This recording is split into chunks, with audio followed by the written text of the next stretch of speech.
mereka nggak semuanya yang percaya Tuhan Yesus, tapi tetap dianggap sebagai orang-orang yang perlu dilindungi. Hebat. Nah, inilah yang kita harus temukan dalam hidup ini, saudara. Bagaimana kita melihat orang lapar itu. Nah, Mei 98, waktu itu kami ada di Nabire. Kami terima tamu dari Korea. Satu kapal datang, bawa kapal sendiri. Rombongan Korea itu datang keliling ke pulau-pulau kecil, namanya kapal MV Hana. Kami diundang naik ke kapal, jadi buat seminar hamba Tuhan di atas kapal mereka. Menarik sekali. Dari beberapa bangsa yang kumpul di kapal itu, selalu ganti tim. Kapal itu keliling, sampai sekarang masih keliling di daerah Pasifik. Jadi kami nggak tahu ada kerusuhan di Jakarta. Waktu itu handphone belum ada di sana, masih tahun 98. Saudara, tiba-tiba malam ribut, kami nonton TV. Wih, ngeri. Saudara lihat, ingat waktu kerusuhan itu ibu-ibu bisa mengangkat spring bed, itu kekuatan dari mana? Loh, betul nggak? Itu kan terus orang-orang bisa buka pakai tangan kosong loh. Pintu-pintu besi ditarik. Itu kekuatan dari mana? Mobil nggak masuk gigi wanu besi didorong, diangkat. Wih, itulah kekuatan setan di dalam hidup orang-orang lapar. Ingat ayat itu. Di mana ada orang lapar, pasti ada setan di situ. Bangsa ini lapar. Yesus lapar aja dikeroyok segitu banyak setan. Apalagi kalau kita lapar, wah, bukan cuma perut yang bunyi. Padahal, ayo ingat itu. Maka itu apa yang kita buat dalam kegiatan aktivitas kita?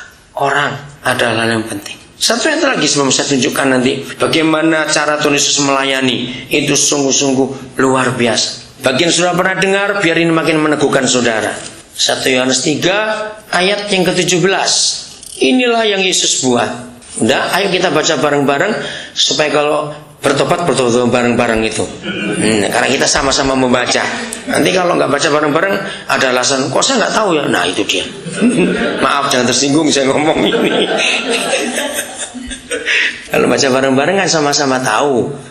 Oke, 1, 2, 3. Barang siapa mempunyai harta duniawi dan melihat saudaranya menderita kekurangan, tetapi menutup pintu hatinya terhadap saudaranya itu, bagaimanakah kasih Tuhan dapat tetap di dalam dirinya? Amin atau aman? Barang siapa punya harta duniawi, melihat saudara-saudara kita, saya tuh tiap kali keluar rumah, tiap kali, mau pagi, mau siang, mau sore, istri saya akan jadi saksi. Saya akan lihat meja makan, saya akan lihat di rumah ini setelah sarapan pagi selesai masih ada yang mau makan lagi, tidak. Dan kalau masih ada sisa dan saya tahu nggak ada yang makan, saya langsung bungkus. Sambil saya jalan keluar, saya tanya, Papa, siapa yang saya berkati? Pasti ada orang yang butuh makanan. Itu saya kerjakan sampai hari ini. Karena saya melarang untuk ada makanan sisa disimpan di rumah. Kenapa? Karena firman ini. Saudara, Roh Kudus ngajar saya dalam doa Bapa kami. Itu menarik sekali. Kenapa Papa berkata gini? Dalam doanya dia mengajar, berikanlah kepada kami yang secukupnya untuk kapan? Nah, itu dia. Mari kita teliti. Pernahkah saudara sadar bahwa Papa nggak pernah jawab doa kita itu? Loh, kok bisa? Ingat, yang kita minta secukupnya. Kita terima cukup atau lebih? Kita terima lebih. Maka itu jadi gemuk-gemuk begini. Karena kita terima lebih. Jadi kalau ada lebihnya, itu nggak boleh disimpan di kulkas. Sebab lebihnya itu untuk orang yang lapar hari ini. Saya menemukan hukum ini. Orang Kristen yang suka simpan makanan hari ini buat besok, itu dosanya 4 kali lipat. Catat baik-baik. Nomor 1, memanasi makanan yang kemarin itu pasti lebih asin. Jawab iya atau tidak? Nah, keasinan itu pasti membuat tubuh sakit. Itu berdosa. Nggak ngerokok tapi pelit. Sama aja dosanya. Ngerokok itu kan merusak tubuh. Nah, pelit manasi makanan kemarin itu juga merusak tubuh karena lebih asin. Dosa nomor 2. Hari itu harusnya ada orang lapar jadi kenyang. Tapi karena jatah mereka kita simpan buat besok lagi, orang itu lapar sampai tidur. Dosa bukan? Harusnya orang tidur nyenyak malam itu. Gara-gara kita pelit, dia nggak bisa tidur karena lapar. Dosa nomor 3. Segawat-gawatnya sebuah keadaan, entah kerusuhan, entah perang sekalipun, pasar itu tetap buka. Percayalah. Artinya, kalau kita nyimpan makanan hari ini untuk besok, harusnya ada orang bisa makan di pasar karena kita belanja, jadi nggak belanja kita. Itu mematikan nafkah orang itu. Lu coba jawab ya atau tidak? Ayo, yang pelit-pelit buka kuping ini, suka manasi makanan, awas.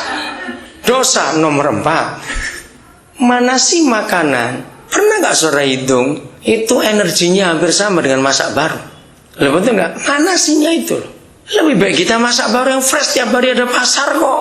Jadi kulkas hanya untuk air es dan buah, titik. Kok nggak ada yang ngamen? Ayo, biasanya ibu-ibu suka nyimpan makanan itu. Numpuk sampai kulkasnya penuh sekali. Nggak tahu kapan makannya. Ngapain ditumpuin sampai begitu? Saya ingat itu suatu hari nginep di rumah orang, saya tuh lagi cari es. Wih, begitu saya lihat freezernya penuh sampai.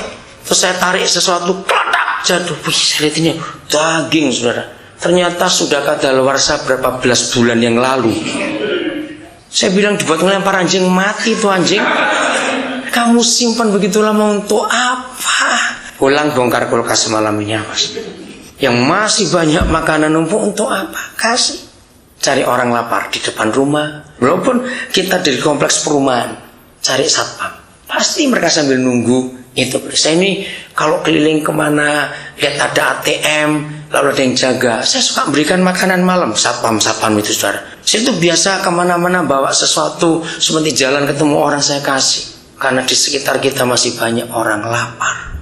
Kita jadi berkat buat mereka.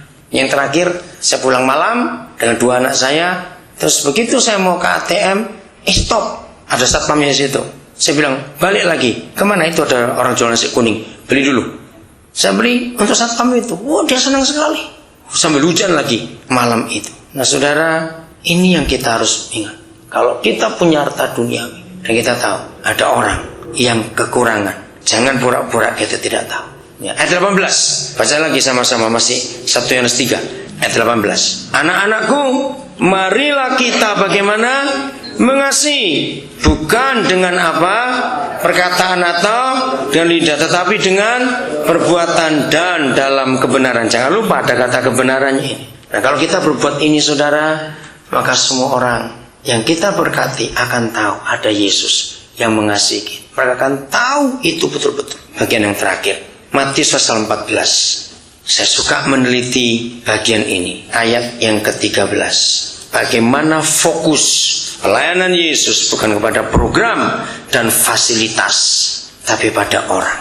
Setelah Yesus mendengar berita itu, Yohanes Pembaptis dipenggal kepalanya, dia tergoncang, saudara. Menyingkirlah ia dari situ dan hendak mengasingkan diri dengan perahu ke tempat yang sunyi. Tetapi bagaimana? Orang banyak mendengarnya dan mereka mengikuti dia dengan mengambil jalan darat dari kota-kota mereka. Ingat, Yesus tergoncang.